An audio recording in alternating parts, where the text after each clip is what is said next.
Hi, my name is John Nyes. I'm the VP of Marketing for Michigan Orthopedic Supply, and we're working on some very interesting projects with bioelectronics and cryotherapy.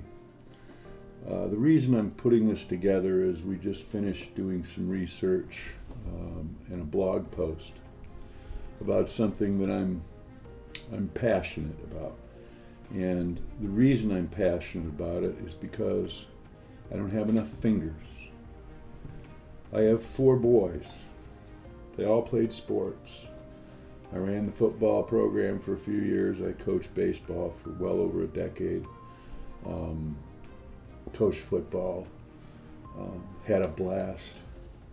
Of my 4 boys, I now need more than 2 hands worth of fingers to count the number of great kids that are dead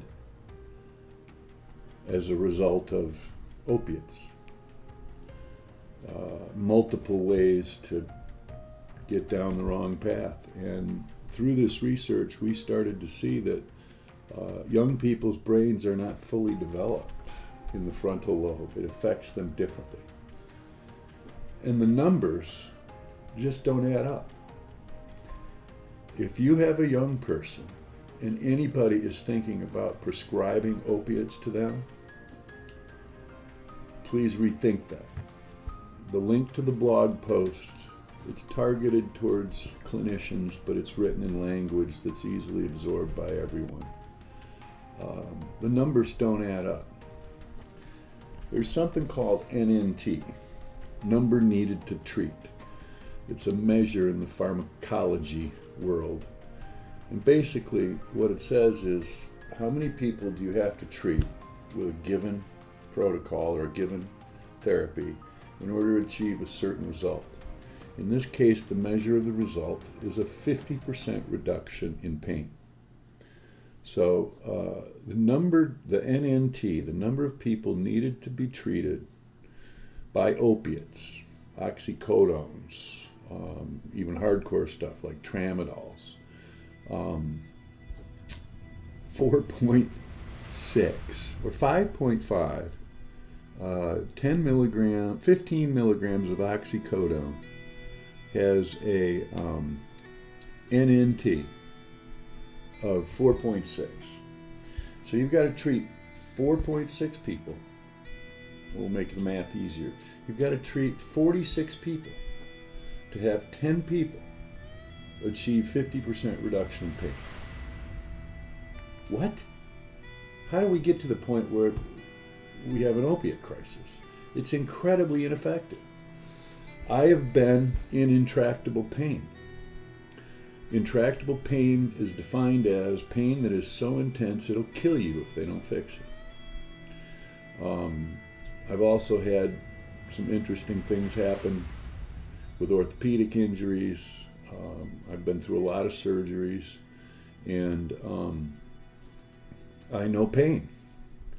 And there are other options.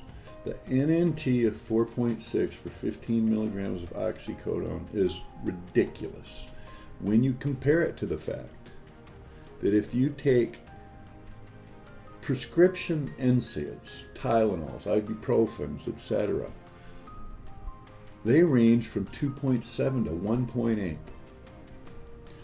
So more than half the people are receiving 50% reduction with things that aren't going to potentially kill you. These kids that were in the back of my car, that were on my team, that slept in my house, they weren't throwaway kids. They had parents who loved them, who put them in sports, who came to watch their games. Some of them were literally the best and the brightest. It's an equal opportunity killer. And if you have other options, pursue them. We're doing some very interesting things with simple technologies that don't cost much money.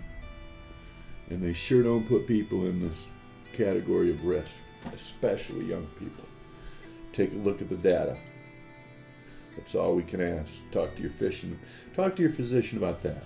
Since we get hit every day with 25 ads if we're watching TV on, ask your physician about this. Ask your physician about why the NNT on 15 milligrams of oxycodone is twice what it is for NSAIDs.